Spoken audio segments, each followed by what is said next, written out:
Yang pertama ada pertanyaan terkait dengan masih tentang hukum demonstrasi ya. Tadi ada juga pertanyaan dari jamaah di sini. Bahkan sampai kepada tingkatan bahwa demonstrasi itu menyebabkan orang kufur, murtad, keluar dari Islam. Apalagi kalau menuntut si gubernur itu dihukum dengan hukum negara. Hukum negara itu kan hukum kufur. Berarti yang minta agar hukum negara itu dipakai, dia juga kafir. Ini pertanyaan pertama ya. Perlu dijawab gak ini? Gak usah. Kalau gak usah gak apa-apa. Perlu aja ya.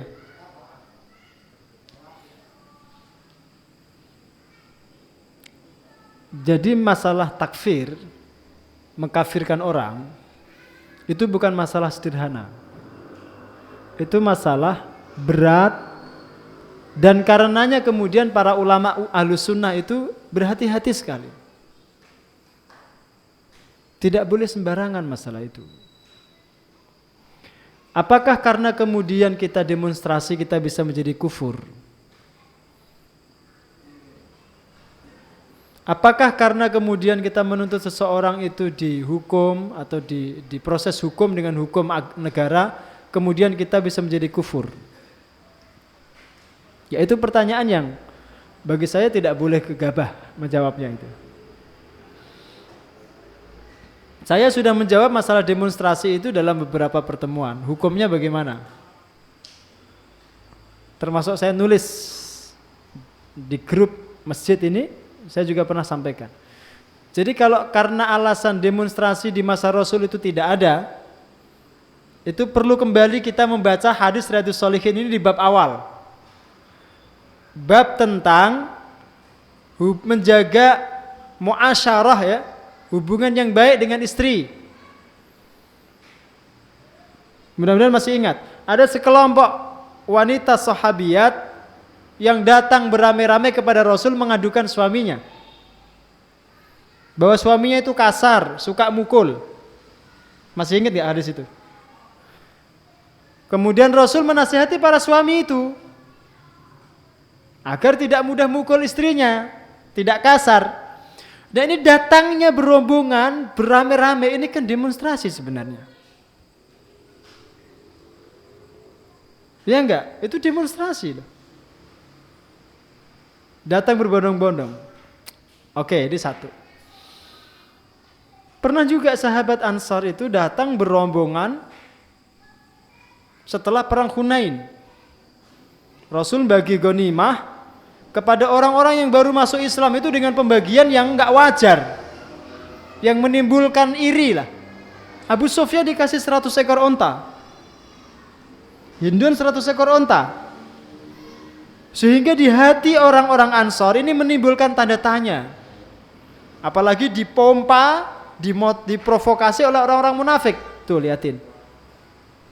Liatin, Muhammad tuh liatin. Adil gak dia tuh?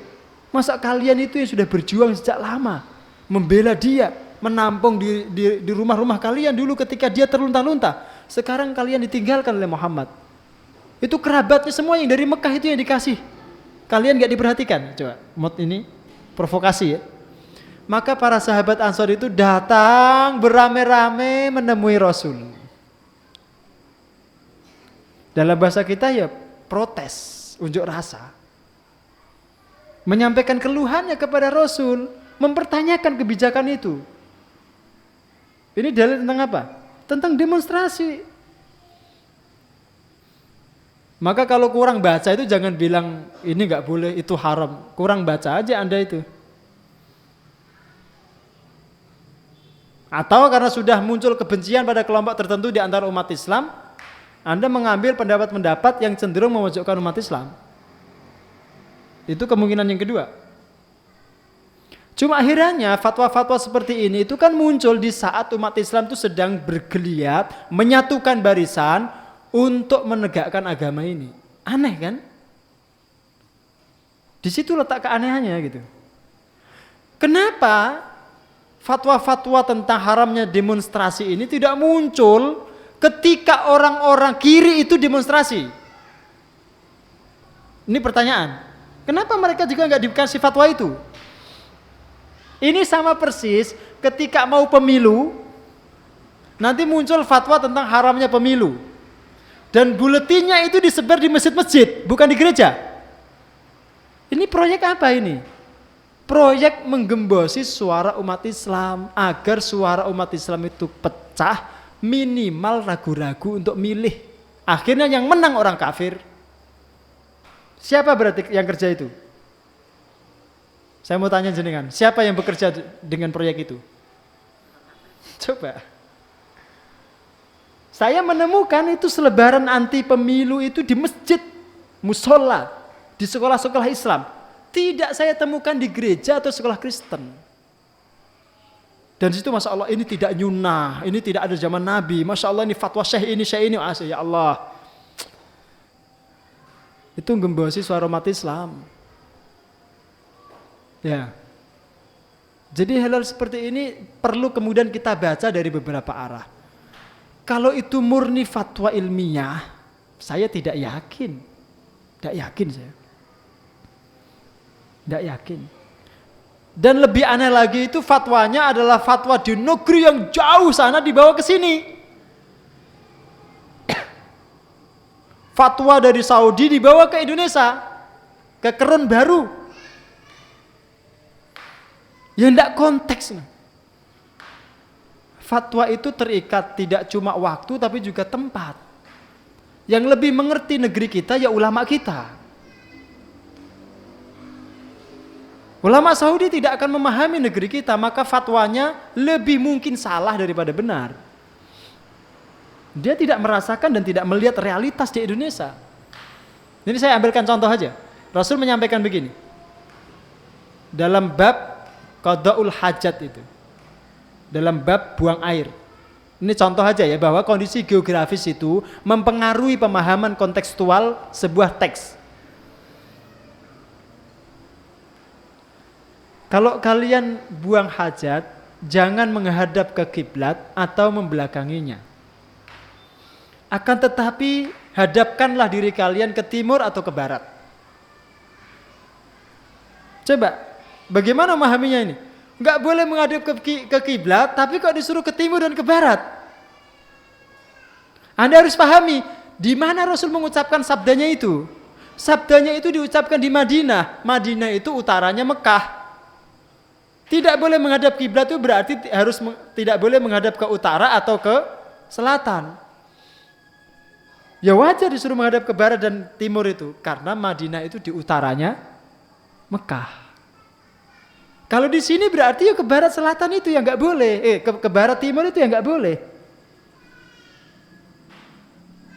Itu kondisi geografis. Sehingga harus difahami lebih komprehensif. Maka fatwa ulama Saudi, saya dari dulu mengingatkan tidak cocok disampaikan di sini itu. Tidak cocok. Apalagi konteks negara Saudi itu kerajaan yang memang anti demonstrasi. Demonstrasi di sana itu langsung dicap makar, ya wajar. Kalau di sini oleh konstitusi dibenarkan kok. Cuma juga orang-orang demokrat ya, orang-orang yang mengaku demokrat itu, demokratis, termasuk Partai Demokrasi Indonesia ini, kan demokrasi, tapi anti demonstrasi. Dia mengadopsi sistem demokrasi tetapi tidak siap di demo. Ini kan aneh. Paham maksud saya? Ini pertanyaan yang pertama ya. Sehingga nggak sampailah kepada kufur begitu. Sudah dijawab kok. Nggak sampai pada kufur begitu ya. Itu sama loh. Kalau sebenarnya yang mengatakan itu, pertanyaan itu juga harus ditanya. Saya kan baca lewat WA. Semua produk yang dari barat, yang dari luar, itu masuk Indonesia itu dengan undang-undang. Bisa enggak ada produk masuk Indonesia tanpa undang-undang? Kalau dia pakai HP, dia berarti memakai sistem yang ada di negara itu dengan undang-undang itu. Maka ya konsisten aja lah gitu loh. Kita itu berjuang menegakkan syariat dalam kondisi negara yang masih didominasi hukum selain Islam. Ini tahapan dan proses, sehingga tidak mungkin kemudian langsung ideal 100% syariat Islam itu. Ya sisi-sisi mana yang bisa kita perjuangkan itu kita lakukan. Yang tidak bisa dikerjakan 100%, jangan ditinggalkan 100%. Maka kita kemudian berusaha untuk bagaimana mewarnai ekonominya. Bagaimana kita mengusulkan undang-undang zakat. Bagaimana kita mengupayakan agar pornografi itu diminimalisir. Maka kita usulkan undang-undang anti pornografi. Itu upaya-upaya untuk meminimalisir dan menuju ke arah syariah sana. Ya meskipun usaha-usaha itu kadang-kadang kurang dihargai. Ini satu. Yang kedua ada permintaan ya. Sebagian jamaah itu untuk membuat semacam ikhtisar atau ringkasan pemaknaan dari aksi yang kemarin dilakukan. Saya cuma ingin mengatakan begini, jamaah sekalian, ini sebelum kita melakukan aksi yang kemarin ya, aksi 411 itu